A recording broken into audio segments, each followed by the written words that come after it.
guys, it's me, Miss Griswold. I thought it would be really fun to share a new special story with you today. I hope it's alright that I did it on this video.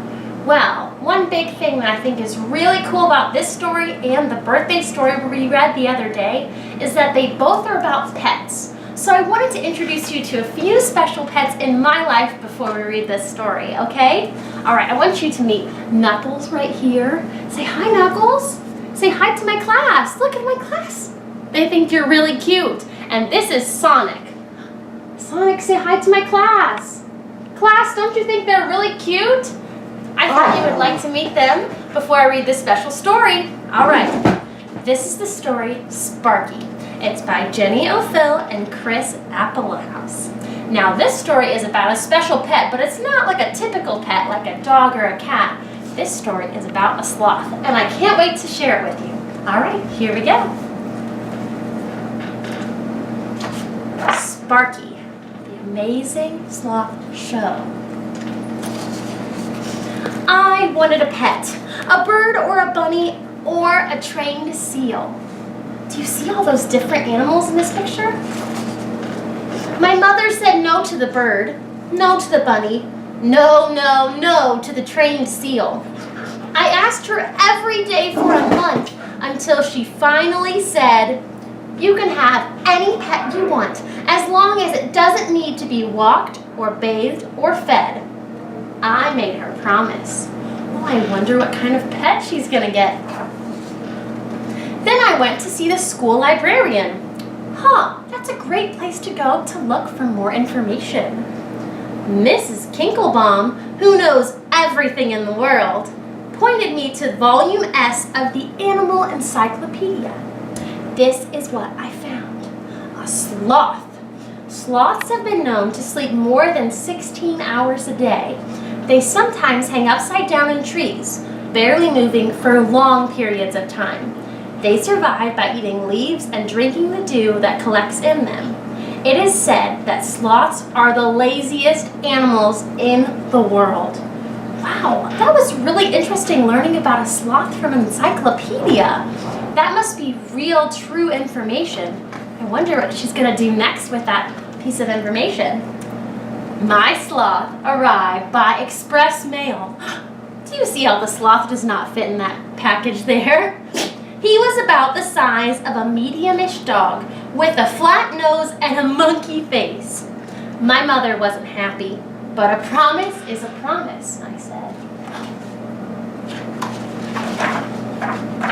Sparky, I decided I would name him. That will be your name. I took him outside to his tree. Sparky went right to sleep. I made a sign and put it under the tree. The sign says, "Guard Sloth. Enter at your own peril." Now, do you think the sloth looks kind of scary like here? I don't know if the sloth really looks like that.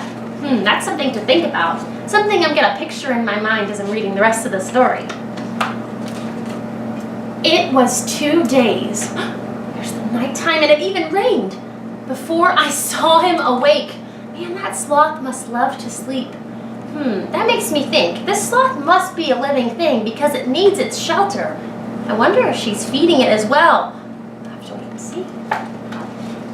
He didn't know a lot of games, so I taught him some. We played King of the Mountain, and I won. We played hide and seek, and I won.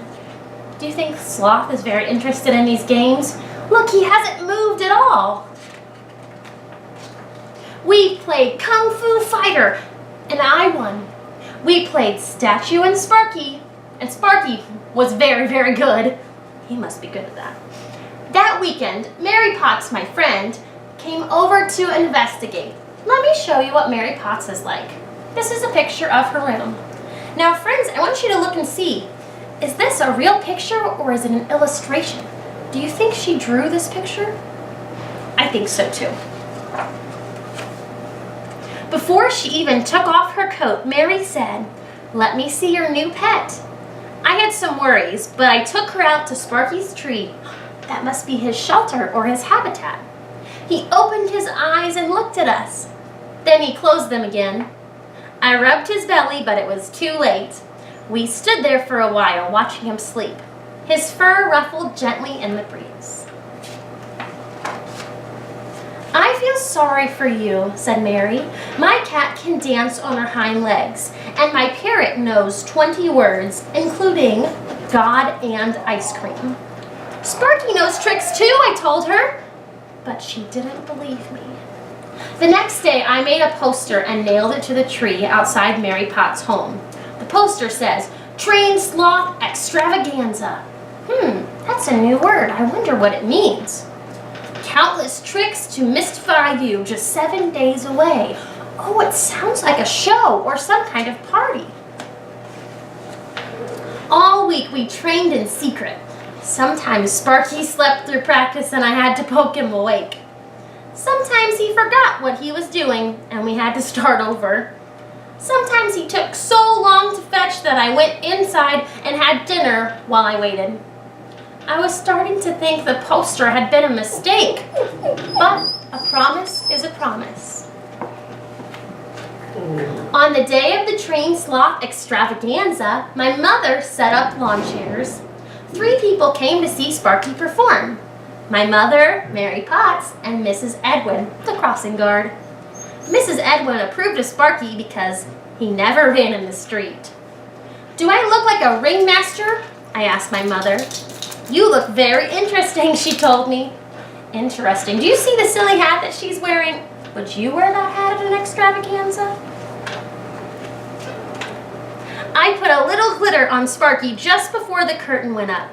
I kept wishing I had written 2 tricks on the poster instead of countless tricks. "Play dead," said Sparky. I said, and he did. We all waited and waited. "Roll over," I said, and he didn't. "Speak," I commanded. We all waited again. "Sparky," I said. Sparky looked at me. The only thing you could ever hear was the wind in the trees.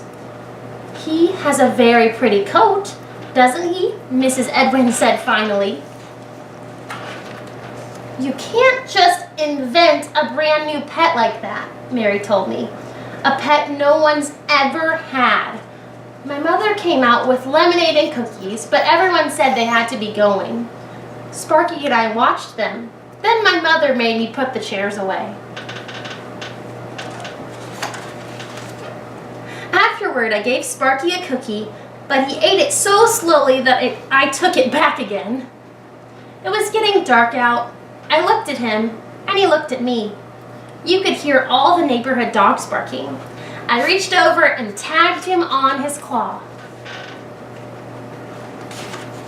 "You're it, Sparky," I said, and for a long, long time, he was.